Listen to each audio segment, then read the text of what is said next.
இறையேசுவிலே பிரியமான சகோதர சகோதரிகளே, உங்கள் எல்லோருக்கும் ஆண்டவராகிய இயேசு கிறிஸ்துவின் பெயரால் காலை வணக்கங்கள் மற்றும் வாழ்த்துக்கள். நான் உங்கள் அகஸ்டின் வேதியர்.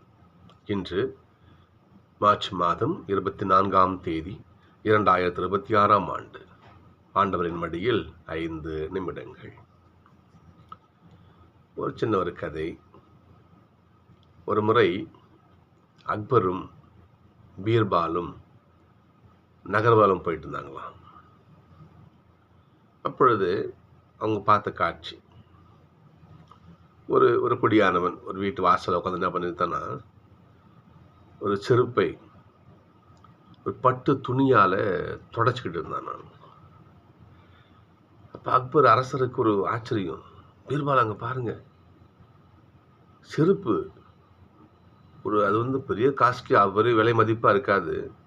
அந்த செருப்பை பட்டு துணியால் துடைக்கிற பட்டு துணி, அது செருப்பை மாதிரி பல மடங்கு விலை உள்ளது. அதை எடுத்து இந்த செருப்பு துடைச்சிட்டு இருக்காரு. எப்படின்னா தான், வாங்க போய் என்னன்னு கேட்கலாம் வாங்க என்று சொன்னாராம் அக்பர். பீர்பால் சொன்னாராம், அரசே ரொம்ப ஆச்சரியப்படாதீங்க, என் மனசில் ஒன்று படுது, அதில் தான் இருக்கும். என்ன சொல்லுங்க? இந்த செருப்பு இருக்கு பார்த்தீங்களா, அந்த செருப்பை அவன் உழைச்சி வாங்கியிருப்பான். அந்த பட்டு துணி இருக்கு பாருங்க, அது அவனுக்கு இனமாக கிடைச்சிருக்கும். அதனால தான் என்ன பண்ணுறான், அந்த இனமாக கிடைத்த விலை மதிப்பற்ற ஒன்றை கொண்டு விலை மதிப்பில்லாத செருப்பை துடைச்சிட்டு இருக்கிறான் என்று சொன்னார். சர்களே, விலை மதிப்பில்லாத பொருள் இல்லையா, அற்புதமான பொருள் நமக்கு இலவசமாக கிடைக்கின்ற பொழுது அது மதிப்பு நமக்கு தெரியாது. ஏசப்பா பைபிளை சொல்லுவார் பாருங்க, பார்ப்போம். பன்றிகள் முன்பாக முத்தை எரியாதேன்னு சொல்லுவார். அது பன்றி, முத்தோட அருமை தெரியுமா? அதுக்கு தெரியாது. இந்த வரி நம்ம ஞாபகம் வச்சுக்கணும். முதல் வாசகம் வாசிக்கலாம் பாருங்க. இஸ்ரவேல் மக்களை கடவுள் மோசே மூலம் மாபெரும் காரியங்களை செய்து எகிப்திலிருந்து காப்பாற்றி கூட்டிட்டு வர்றார்.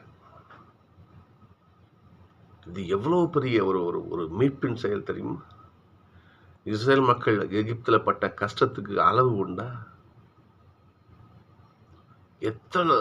ராம்சேசன் எத்தனை பேர் நகரங்களை அவங்க கஷ்டப்பட்டு உழைச்சி கட்டி இல்லையா, புல்லு செங்கல் அறுத்து, அந்த தலைச்சம் பிள்ளைகள்லாம் இந்த வாரிசுகளை இழந்து என்ன பாடுபட்டு அந்த ஊரில் நீ கடந்த.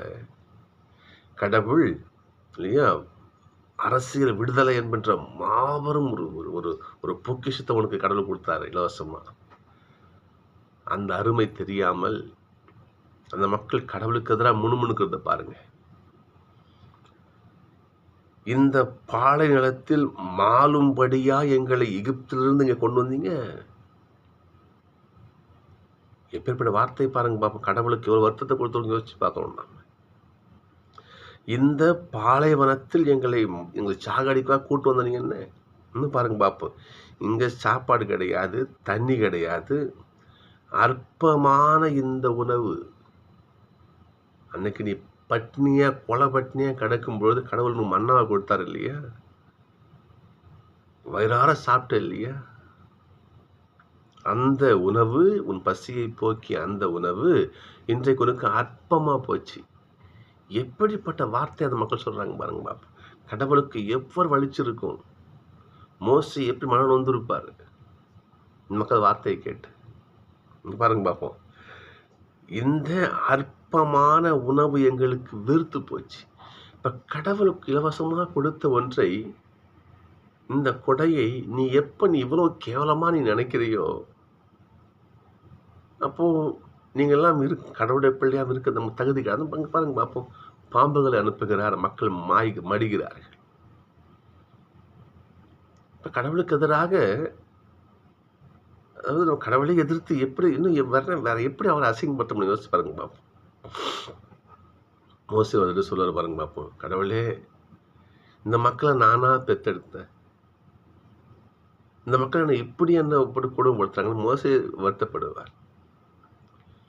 ஆண்டவர் சொல்லுவார், இவர்கள் வணங்கா கழுத்துடைய மக்கள்னு சொல்லுவார். நான் என்ன செஞ்சாலும் சரிதான், எனக்கு குறை சொல்லிக்கிட்டே இருக்கிறாங்கன்னு சொல்லுவார். இது மாபெரும் பாவம் இல்லையா? பாவத்தின் சம்பளம் மரணம். ஆண்டவர் கொடுக்கிறாரு பாருங்க பார்ப்பீங்க. இதையே தான் நற்செய்தியிலும் ஆண்டவர் சொல்றாரு பாருங்க பார்ப்போம். நான் தந்தை கிட்ட இருந்து வந்திருக்கிறேன். நானா எதையும் சொல்லல. அப்பா என் வழியாக பேசுறாரு. நான் சொல்றேன்.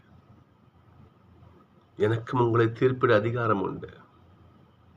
எனவே நான் சொல்றதை கேளுங்க. நல்ல வழியில் நடங்க. உங்களுக்கு வேற எதுவும் சொல்லல.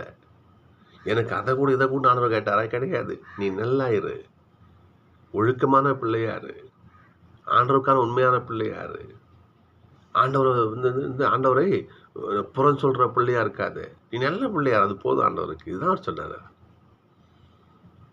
இதை அவர்கள் கேட்க தயாரா இல்லை, நம்ப தயாரா இல்லை. பாருங்க பார்ப்போம். நான் மேலிருந்து வந்தவன், இவ்வுலகை சார்ந்தவன் அல்ல. நான் அப்பாட்ட கேட்கறதே என்கிட்ட சொல்றேன். இதை என்ன பண்ணுங்க? நம்புங்க, நம்புங்க, நல்ல வழி நடங்க, நான் சொல்றதை கேளுங்க. இவ்வாறு நீங்கள் செய்யாவிடில், வார்த்தை பாருங்க, அப்ப நீங்கள் நம்பாவிடில் நீங்கள் பாவிகளாய் சாவீர்கள். சொல்களே, கடவுளை நினையாதவனுக்கு, கடவுளை தூஷிப்பவன், கடவுளை குறை சொல்கிறவனுக்கு மிக முக்கியமாக நாம் ஞாபகம் வச்சுக்கணும், செய்த உதவியை மறக்கிறவனுக்கு. சொன்னாங்க இல்லையா, இந்த அற்பமான சாப்பாடுகளுக்கு தேவையில்லை, வெறுத்து போச்சு. வள்ளுவருடைய வார்த்தை இல்லையா, என் நன்றி கொன்றார்க்கும் உய்வுண்டாம். நீ எந்த ஒரு செயலுக்கும் உனக்கு மீட்பு உண்டு, ஒரு இது உண்டு. உய்வில்லை செய் நன்றி கொன்ற மகருக்குன்னு சொன்னாரு. ஒருவன் நமக்கு நல்லது செஞ்சா வச்சு அந்த நன்றியை நீ மறந்துட்டேன்னா உனக்கு உய்வே கிடையாது. உய்வில்லை செய் நன்றி கொன்ற மகருக்குன்னு சொல்லுவாங்க. மனுஷங்களை எப்படின்னா, கடவுள் எவ்வளவு நம்ம காரியம், எவ்வளவு காரியம் செய்யாது. யோசிச்சு பாருங்க பார்ப்போம். அப்பேற்பட்ட அந்த தெய்வத்தை நம்ம மறந்துட்டோம்னா, அவர் செய்த அற்புத காரியங்களை நாம் ஆத்மா தூக்கி போட்டோம்னா நமக்கு நிச்சயமாக மீட்பில்லை. சகோதரர்களே, மன்றாடுவோம் ஆண்டவர்கிட்ட. கொல்லிவாய் பாம்புகளால் கடிப்பட்ட மக்கள் கடவுள்கிட்ட மன்றாடினாங்க. மோசே, நாங்கள் தப்பு பண்ணிட்டோம், எங்களுக்காக ஆண்டவர்கிட்ட கேள் மோசே, எங்கள் மன்னிப்பு வாங்கி கொடு. மோசே ஓடுறாரு, ஆண்டவரே மக்களுக்கு ஆவந்து பண்ணுங்க எதை கெஞ்சுகிறார். கடவுள் மன்னிக்கிறார். மன்றாடுவோம். திருப்பாடல் தான் பார்ப்போம். திருப்பாடல் பாருங்க பார்ப்போம். ஆண்டவரே எங்கள் மன்றாட்டை கேட்டுறணும், எங்களுடைய அபயக்குரல் உங்கள்கிட்ட வருவதாக. அங்கே போய் மன்றாட்டுங்க. நாம் எல்லாரும் புனிதர் கிடையாதுங்க, நாம வச்சுக்கணும். எல்லாரும் பாவிகள் தான். நம்ம எல்லாருடைய நம்ம எந்த பாவமும் இல்லாத பொய்யன்னு பைபிள் சொல்லுகிறது. நம்ம பாவிகள் தான். நானும் கடவுள் நம்ம குறை சொல்லியிருப்போம். இப்படி எவ்வளோ பேர் சொல்கிறாங்க இல்லையா? ஆமாம், அங்கே போய் என்ன புண்ணியம், கடவுள் நம்பி என்ன புண்ணியம். சர்களே, அவ்வாறு கடவுளுக்கு எதிராக பேசிய தருணங்களுக்காக மனம் வருந்துவோம். அவர் மன்னிப்பு கேட்போம். கடவுள் மன்னிக்க தயாராக இருக்கிறார். மன்றாட்டை கேட்கான தயாராக இருக்கிறார். சர்களே, கடவுளுக்கு எதிராக பேசிய குற்றத்திற்காக, கடவுளுக்கும் மற்றும் நன்றி மறந்த குற்றங்களுக்காக மனம் வருந்துவோம். அவர்கிட்ட மன்னிப்பு கேட்போம். கடவுள் அந்த இஸ்ராயல் மக்களை காப்பாற்றியது போல நம்முடைய பாவங்களை மன்னித்து நம்மை நிச்சயம் காபந்து செய்து வழிநடத்த கடவுள் காத்து கொண்டிருக்கிறார்.